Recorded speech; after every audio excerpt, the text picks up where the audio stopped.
Hi students, welcome to my channel. I am Jitika Ahuja और मैं आप लोगों के लिए लेकर आई हूँ पाइथन की नई वीडियो। हम लोग अपनी वीडियोस में अभी लास्ट वीडियो में पढ़ रहे थे डिक्शनरी, जिसके अंदर हमने एग्जिस्टिंग डिक्शनरी के अंदर हम किस तरीके से अपेंड और अपडेट मेथड का यूज़ कर सकते हैं, किस तरीके से हम अपनी डिक्शनरी को अपडेट कर सकते हैं, नई नई वैल्यूज़ डिक्शनरी के अंदर डाल सकते हैं, नई की और वैल्यूज़ का पेयर किस तरीके से अपनी एग्जिस्टिंग डिक्शनरी को करा सकते हैं।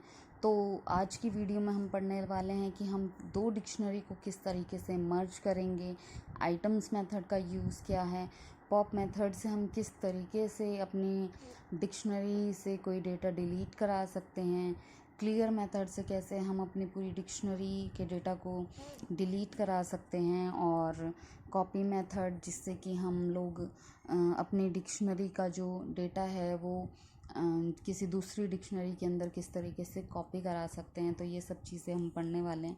तो चलिए अपना वीडियो स्टार्ट करते हैं। तो सबसे पहले आज हम पढ़ने वाले हैं कि हम दो डिक्शनरी को किस तरीके से मर्ज करते हैं। तो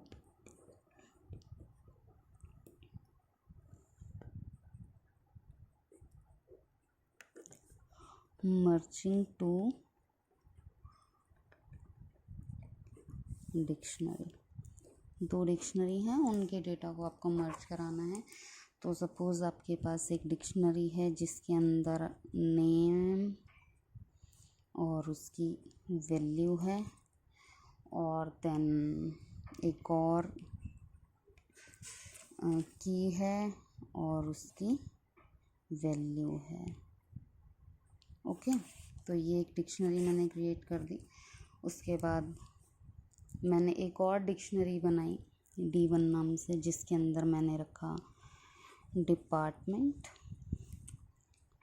सपोज डिपार्टमेंट का नाम रख दिया मैंने कंप्यूटर, उसकी वैल्यू मैंने रख दी कंप्यूटर, और एज मैंने रख दी 26। तो ये दो डिक्शनरी मेरे पास, एक D नाम से और एक D1 नाम से।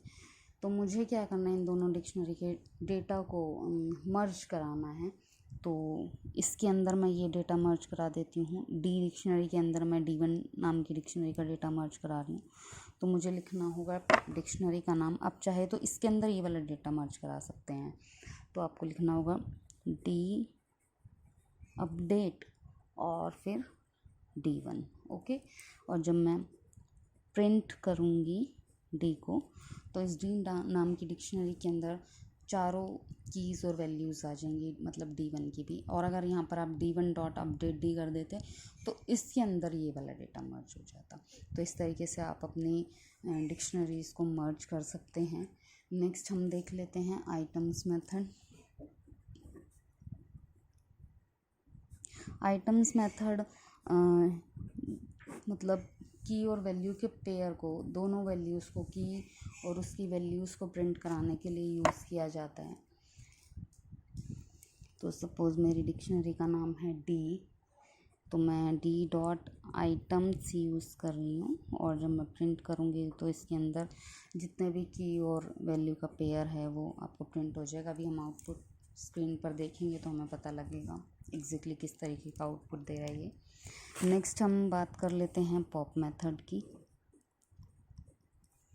पॉप मेथड आपकी डिक्शनरी से कोई भी डेटा रिमूव कराने के लिए आप लोग यूज़ कर सकते हैं।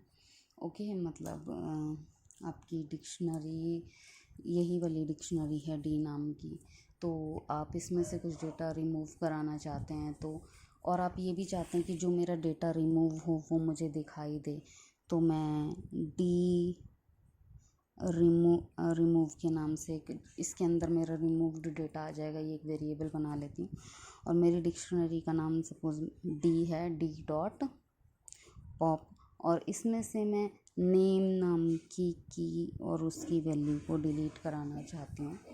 तो जब मैं प्रिंट करूँगी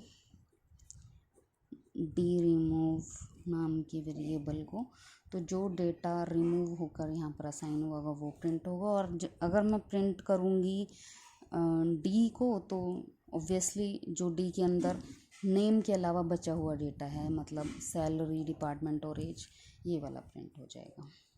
ओके, तो आगे हम बात कर लेते हैं क्लियर मेथड की, जिससे कि हम लोग कंप्लीट डिक्शनरी के डेटा को क्लियर कराना चाहते हैं कि डिक्शनरी तो रहेगी बट उसके अंदर से जो डेटा है वो रिमूव हो जाएगा।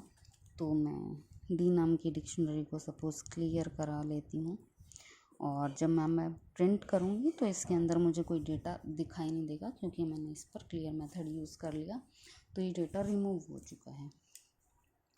अब बात कर लेते हैं कॉपी की।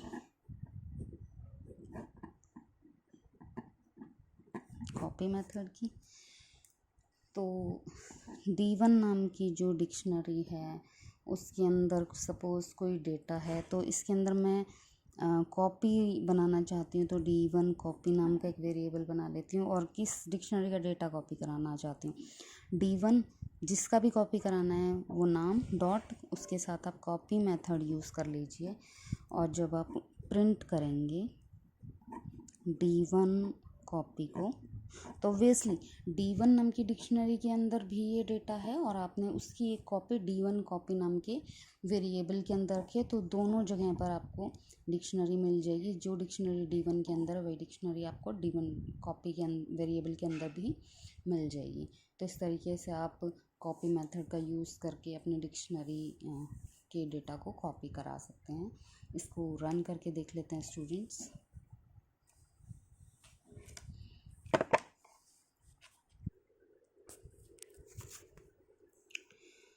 देख लीजिए स्टूडेंट्स, मैंने पहले मर्जिंग टू डिक्शनरी दिखाया हुआ है, दो डिक्शनरी को मर्ज कराया हुआ है, और पहले प्रिंट कराई हुई है डी नाम की डिक्शनरी, फिर D1, दोनों का अलग अलग प्रिंट कराया हुआ है, फिर कॉपी मर्ज कराया हुआ है, तो फिर ये दोनों का जो अलग अलग डेटा प्रिंट हो रहा था वो एक साथ प्रिंट होगा।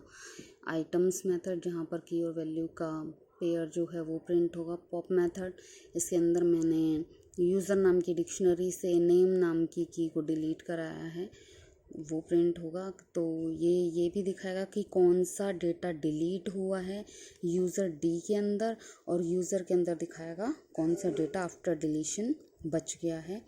क्लियर मेथड आपकी डिक्शनरी को क्लियर करने के लिए कि उसके अंदर अब कोई डेटा नहीं दिखाई देगा अब आपको। और कॉपी मेथड किसी डिक्शनरी के डेटा को किसी दूसरी डिक्शनरी में कॉपी कराने के लिए यूज़ कर रहे हैं। तो इसको रन कर लेते हैं।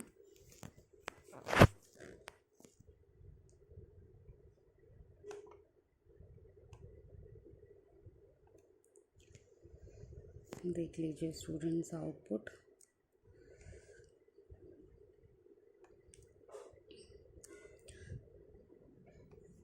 पहले वाले का आउटपुट, मैंने एक डी नाम की डिक्शनरी बनाई, वो डेटा प्रिंट हो रहा है, फिर D2 बनाई, फिर मैंने उन दोनों को मर्ज करा दिया, तो ये जो दोनों का डेटा था अलग अलग, नेम, सैलरी, डिपार्टमेंट और एज, ये सारा एक ही में आ रहा है, क्योंकि मैंने मर्ज करा दिया। नेम, सैलरी, डिपार्टमेंट और एज ये एक ही में आ रहा है।